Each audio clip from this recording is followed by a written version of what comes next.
सोनपुर गांव में एक गरीब बुनकर रामू साड़ी बेचकर अपना घर चलाता था। आप रोज इतनी मेहनत करते हो, आज रविवार के दिन तो आराम कर लो, आपकी तबीयत भी ठीक नहीं है जी। ऐसे ही वर्षों से रविवार को काम कर रहा हूँ भाग्यवान, जरा सी सर्दी लगी है, बाकी मैं ठीक हूँ।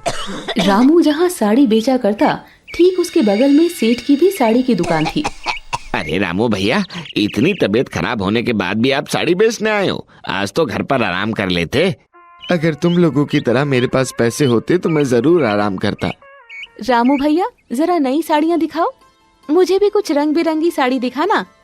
ये लीजिए, देखिए देखिए, ये सारी नई साड़ियाँ आई हैं। ये कितने की है?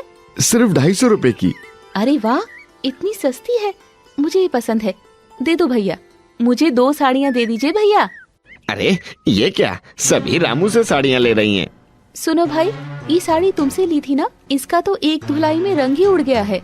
अपनी साड़ी वापस लो और मेरे पैसे वापस करो। अरे 400 रुपए में क्या सारी जिंदगी भर चलेगी साड़ी? अरे रामू सिर्फ 250 में साड़ी बेचता है, उसका रंग उड़ता नहीं और साड़ी ज्यादा चलती है।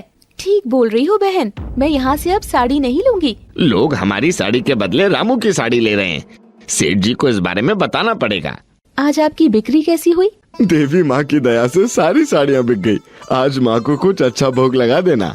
आज मुझे शहर जाकर धागा लाना पड़ेगा, फिर नई साड़ी बन पाएंगी। सेठ जी, हमारी दुकान पर तो कोई आता ही नहीं है।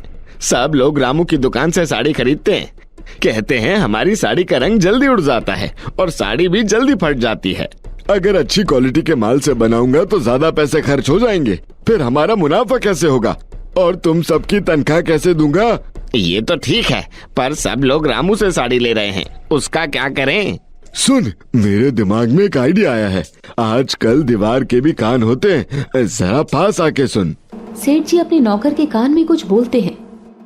बोल, कैसा लगा मेरा उपाय?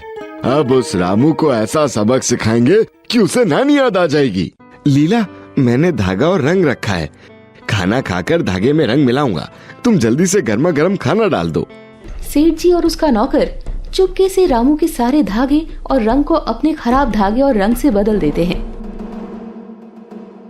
कुछ दिनों के बाद, अरे रामू भैया, आजकल आपकी साड़ियाँ बहुत ही खराब निकल रही है, 2 दिनों में ही रंग उड़ जाता है, इसे बदल के दे दो। हाँ रामू भैया, मेरी साड़ी भी 2 दिन में फट गई है। नहीं नहीं, आजकल आपकी क्वालिटी खराब हो गई है, अब यहाँ से साड़ियाँ कभी नहीं लूंगी। नहीं बहन, इस बार लेकर तो देखो।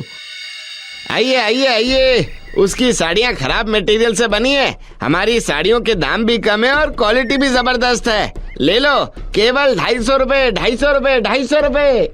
दो भैया, मुझे दोनों साड़ी दे दो। मुझे लाल रंग वाली साड़ी दो भैया, मुझे भी लाल रंग वाली साड़ी दे दो। अब रामू की साड़ी बिकनी बहुत कम हो गई। लीला, सभी कहते हैं मेरी साड़ियों का रंग जल्दी उतर जाता है। ये आप क्या कह रहे हैं? आज से पहले तो कभी इस तरह की कोई शिकायत नहीं आई, ये सब क्या हो रहा है? धीरे धीरे रामू की आमदनी कम होने लगी। सुनिए, आज घर पर खाने के लिए कुछ भी नहीं है। क्या करूं? मैंने अपनी सारी जमा पूंजी साड़ियों में लगा दी, सारा घर साड़ियों से भरा हुआ है, अब मेरे पास पैसे भी नहीं बचे और साड़ी भी नहीं बिक रही है। इस मुसीबत से अब हमें देवी माँ ही बचा सकती है जी। हे देवी माँ, मैंने आज तक तुम्हारी सच्चे मन से पूजा की है माँ, तुम इस मुसीबत से हमें बचा लो। तभी भगवान शंकर ने कहा, तुम्हारा भक्त रामू बड़ी मुसीबत में है और तुम्हें पुकार रहा है। पहले मुझे उसकी परीक्षा लेनी पड़ेगी प्रभु। उस दिन बहुत जोर की बारिश हुई, तभी एक बूढ़ी अम्मा रामू के घर आई। मेरे पास खाने के लिए कुछ भी नहीं है, अगर कुछ खाने के लिए मिल जाता तो बहुत अच्छा होता बेटा।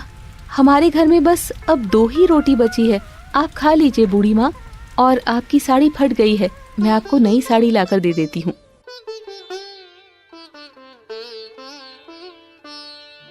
तुम्हारा भला हो बेटी, मेरा आशीर्वाद है, तुम्हारा भगवान भला करेगा।